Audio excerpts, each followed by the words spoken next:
Audio Jungle. Materi kita siang hari ini dalam rangka pendidikan politik dan musyawarah ranting DPRT Partai Kebangkitan Bangsa se-Kecamatan Cilacap Utara, Cilacap Tengah, dan Cilacap Selatan. Itu pendidikan politik dengan narasumber Bapak Kiai Hazam Bisri SAG. Disilakan.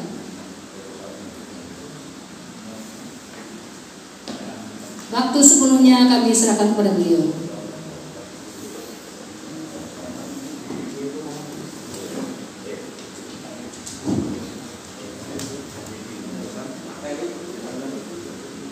Assalamualaikum warahmatullahi wabarakatuh. Alhamdulillah, salatu wassalamu ala Rasulillah wa ala alihi wa ashabihi wa man walah. Para kiai, khusus Dewan Surah, para kiai yang kami muliakan, teman-teman ketua MBCN Bursa Eksekutif, Suriatan Watar Bidatan yang ramai kami muliakan, Dewan Pengurus Cabang Partai Kebangkitan Bangsa, dan beberapa bidang otonom yang rawuh yang kami hormati, Ketua Aceh yang hadir yang kami hormati, para senior kami, tokoh, bapak ibu yang kami muliakan. Kami tidak akan melakukan pendidikan politik, tapi ngobrol aja. Kalau kita berbicara Partai Kebangkitan Bangsa, kita ingin mencoba berangkat dari sejarah Kanjeng Nabi Sayyidah. Kanjeng Nabi meninggal hari apa, Bu? Hari apa, Bu? Hari Senin. Dimakamkan hari apa? Kanjeng Nabi itu meninggal dunia hari Senin, dimakamkan hari Suatu saat saya tanya, hari apa dimakamkan? Tidak takziah. Kanjeng Nabi itu meninggal dunia itu hari Senin, dimakamkan hari Rabu. Senin pasar Rabu. Padahal ada hadis yang mengatakan kalau ada orang soleh hari ibadah atau meninggal dunia itu cepat-cepat kalau dimakamkan. Tapi ketika Kanjeng Nabi meninggal dunia, oleh para sahabat itu tidak langsung dimakamkan.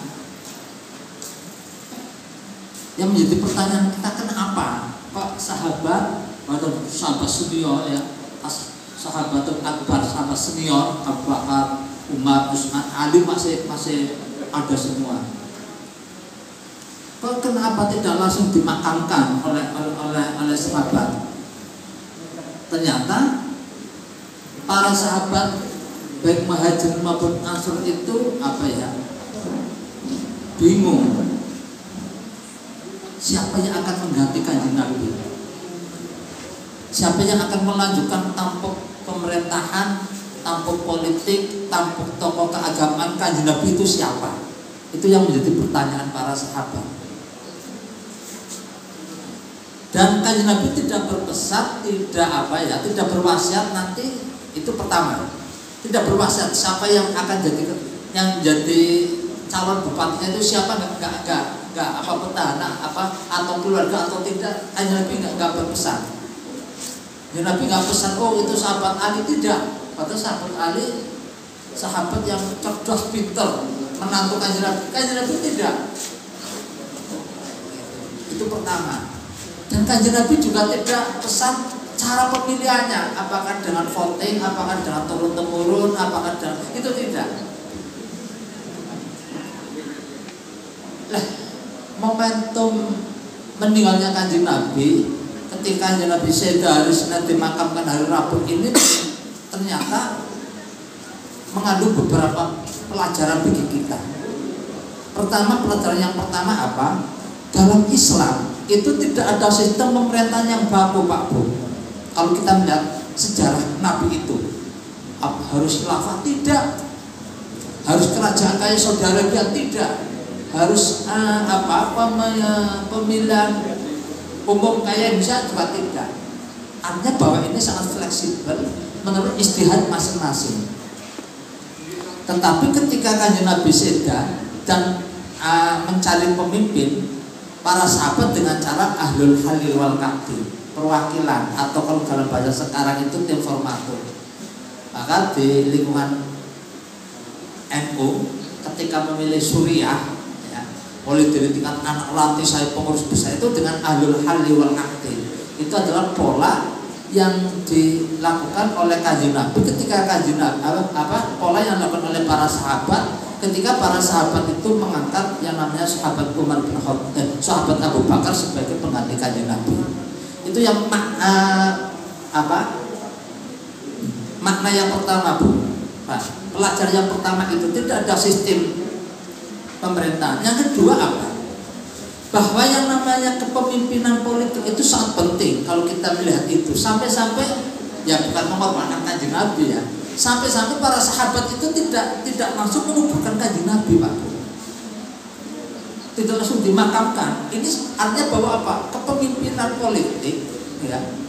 Tadi kalau disampaikan Pak Ketua fraksi ya Pak Munir, bahwa kalau saya itu bahasa kami sudah saatnya Nahdlatul Ulama itu bukan hanya mengambil merebut kekuasaan wilayah-wilayah politik, apakah itu ketua RT, apa RW, kalau di desa itu kades, kalau di sini sudah saatnya. Kalau kita melihat sejarah kenapa sahabat Abu Bakar dan teman-temannya itu tidak langsung memakamkan Kanjeng Nabi. Ini pentingnya kepemimpinan dalam Islam. Maka ya kalau nggak salah itu, walaupun itu hadisnya dhaif, itu ada sebuah hadis ya bagian mungkin kalau salah, sinfani minan nas idza sulhat sulhan nas idza fasadat fasadan nas al ulama'u wal umara. Ketika dua kelompok ini solid ya, damai, maka akan damailah masyarakat. Tapi ketika dua kelompok ini akan konflik ya, nanti masyarakat juga akan konflik.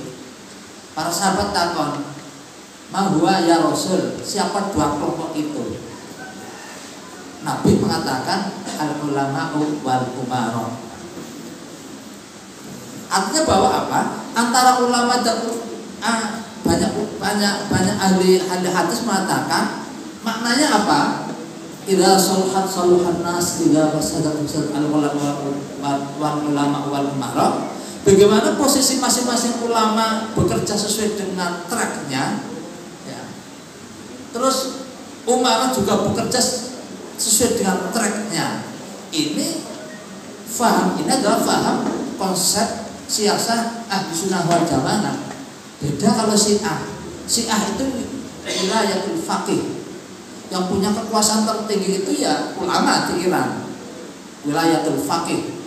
Itu bukan presiden, tapi Ayatullah Khomeini, itu yang punya kekuasaan tertinggi di Iran. Tapi kalau konsep ahli sunnah wal jamaah ya bagaimana antara ulama dan umara itu seimbang. Lah kalau itu kita breakdown pada konteks Indonesiaan, maka kenapa Nahdlatul Ulama itu tadi kalau bahasanya Pak Munir tidak menjadi partai politik? Nah, gitu. Walaupun dulu pada tahun 55 sampai tahun 70 NU pernah menjadi partai politik. Ada yang mengatakan itu sebuah kesalahan sejarah, kecelakaan sejarah. Maka dalam tahun 1984 ada yang namanya kebijakan politik NU yang namanya Hitoh. Nah, kalau seperti ini artinya apa? Sudah sebuah kewajiban bahwa kelompok agama itu harus mampu mewarnai apa yang menjadi umara. Posisi ulama apa? Bagaimana mengontrol para umara? Pak Muslihin, Pak Munir ini umara. Nah, kalau Pak Muslihin, Pak Muslihin, Pak Munir buat fatwa, ya nggak benar. rusak masyarakat. Kayak gitu. Sama. Kalau para kiai, para ulama, ya, kalau mau terjun politik, ya terjun politik.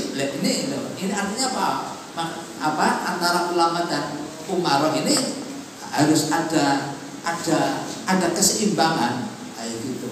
Maka kalau boleh kami mengutip yang sering disampaikan oleh Imam Al-Ghazali, al-mulku wad-din atau amani, bahwa antara agama dan kekuasaan itu saudara kembar, saling membutuhkan.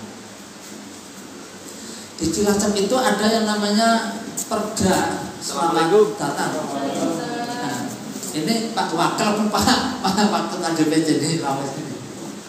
Halo, ini siapa ini? Ya, insya Allah. Maka di lingkungan Nahdlatul Ulama itu sering apa yang disampaikan oleh Imam Al-Ghazali itu al-mulku wad-din atau amani, antara agama dan kekuasaan ini saling melengkapi. Kami contohkan Pak Bu, di Cilacap itu ada yang namanya Perda Keagamaan, pendidikan keagamaan. Dan itu sudah disahkan, saya dengar sudah ada peraturan bupatinya, tetapi belum bisa dieksekusi. Padahal sudah dibuat, padahal betul yang namanya Sultan Haris. Ya. Kalau menurut Imam Al-Ghazali, Sultan itu Haris, penjaga. Artinya penjaga apa? Bagaimana ketika ada sebuah kebijakan, ini bisa, kalau bahasanya, saya meminjam bahasanya teman-teman politisi, itu bisa dieksekusi, bisa dilakukan. Di Cilacap itu belum. Ya gitu. Padahal sudah ada perdanya. Nah, bagaimana mewujudkan wal mulku was sultan amani? Tidak bisa dipisahkan loh. Antara kalau bahasa kasarnya itu antara NU dan PKB itu nggak bisa dipisahkan. Gitu. Kalau ibarat NU itu apa? Partai Kebangkitan Bangsa itu al-muluk, toh amani, saudara kembar, kayak gitu. Tapi kalau mengaku saudara kembar, ketika jangan mau pemilu jangan, mengaku saudara kembar ketika mau ada pilkada jangan, terus menerus loh, kayak gitu. Ini yang namanya bagaimana antara partai dan Nahdlatul Ulama itu toh amani, saling melengkapi, kayak gitu. Bapak Ibu yang kami hormati. Nah, apa tadi sekali menyampaikan ini ada peran masing-masing. Ulama juga ada perannya, Sultan juga, Sultan atau pemerintah juga ada peran masing-masing, saling melengkapi. Maka ada ulama mengatakan ketika masyarakat rusak, manakala ulama juga melakukan wilayah-wilayah sultan dan sultan itu melakukan wilayah-wilayah ulama. Nah, gitu. Ini ada seorang ulama menerjemahkan idza sulhat saluhan nas, idza fasadat fasadan nas, al ulama wal umara. Nah, ini ulama. Nah, di sini majelis ini ada ulama, ada umara. Maka jangan saling mengganggu, kayak gitu loh. Ulama, ayo kerja sebagai ulama. Ulama siapa? Melakukan advokasi, melakukan pencerahan terhadap masyarakat, mengingatkan umaro. Kalau umaro ya ini tugas ulama. Gitu. Kalau ada umaro salah, kok dibiarkannya yang salah ulamanya. Kalau ada umaro sudah diingatkan, kok nggak mau, itu ya udah dibiarin aja. Itu tugas ulama seperti itu, kayak gitu. Nah, ini yang namanya kalau kita berangkat dari hadis Kanjeng Nabi, al ulama wal umar itu betul-betul menjadi tonggak bagaimana melakukan soluhat itu damai, kayak gitu. Nah, hari ini kadang-kadang saya itu ya, al ulama itu bukan, mungkin kalau diterjemah secara modern, al ulama itu bisa pakar politik, misalnya bisa seorang intelektual, bisa seorang guru, itu ulama. Maka ketika mencampur adukan antara ulama politik, ya kadang-kadang apa ya, peran ulamanya ini terabaikan. Nah, maka hari ini nanti tadi Partai Kebangkitan Bangsa ini meminta bagaimana peran-peran ulama, peran PKB, peran Nahdlatul Ulama ini harus seimbang supaya betul-betul masyarakat NU, masyarakat Cilacap secara umum itu betul-betul merasakan kehadiran partai politik. Nah, kehadiran partai politik apa? Kalau kita melihat fungsi partai politik, ya sebagai akomodasi kepentingan Bapak Ibu apa? Ya partai politik sebagai penyambung kepentingan sebagai masyarakat. Nah, ini menurut kami yang perlu diwujudkan oleh Partai Kebangkitan Bangsa, ya, supaya al-mulku wadin atau aman itu bisa masih ini jangan mencampur adukan gitu. Di Indonesia itu ada namanya partai dakwah. Itu kalau kita melihat berangkat dari statementnya Imam Ghazali al-mulku wadin atau aman itu enggak benar. Ya partai politik yang dituju apa? Kekuasaan, Pak. Loh, kalau orang masuk di partai tidak punya niat ingin jadi anggota dewan, kalau PKB Cilacap tidak punya cita-cita ingin bikin bupati, ya mungkin jangan masuk di partai politik. Ya, karena partai politik ya kekuasaan alat. Nah, bagi NU itu wajib karena ada kaidah malayat wajib biwa wajib, bahwa bagaimana mengatur masyarakat itu hukumnya wajib, padahal sekarang mengatur masyarakat buat undang-undang itu harus lewat pemerintahan. Makanya Nahdlatul Ulama dulu tahun 98 bikin partai tidak lain, ini adalah alat untuk mewujudkan keadilan. Mewujudkan keadilan itu wajib. Mewujudkan kesejahteraan itu wajib. Kalau dalam bahasa usul fiqh, iqamatul haq itu hukumnya wajib. Menegakkan hak kebenaran itu wajib. Nah, di Indonesia iqamatul haq ini harus lewat partai politik, lewat kekuasaan. Maka tadi kami mengatakan kekuasaan itu bisa ketua RT, ketua RW, camat, bupati, dewan, itu alat untuk iqamatul haq. Makanya sudah saatnya kita, kalau bahasa anak-anak muda, sudah saatnya ya Nahdlatul Ulama itu merebut wilayah-wilayah untuk iqamatul haq, untuk menegakkan kebenaran, kayak gitu. Mungkin itu yang dari kami, yang bisa kami sampaikan. Sekali lagi selamat ya pada Partai Kebangkitan Bangsa hari ini sudah meroadshow, melakukan pendidikan politik. Semoga ini bagian dari tugas partai politik. Saya sering kritik ke teman-teman partai. Banyak peran-peran partai itu tidak dilakukan oleh partai politik, maka banyak dilakukan oleh teman-teman ormas, teman-teman LSM. Karena partai politik tidak melakukan advokasi misalnya, bagaimana kepentingan masyarakat bisa disalurkan, itu banyak tidak dilakukan oleh partai politik. Tapi kami melihat Partai Kebangkitan Bangsa hari ini sudah melakukan dikpol, ini bagian dari tugas partai politik. Terima kasih, itu yang bisa kami sampaikan. Assalamualaikum warahmatullahi wabarakatuh.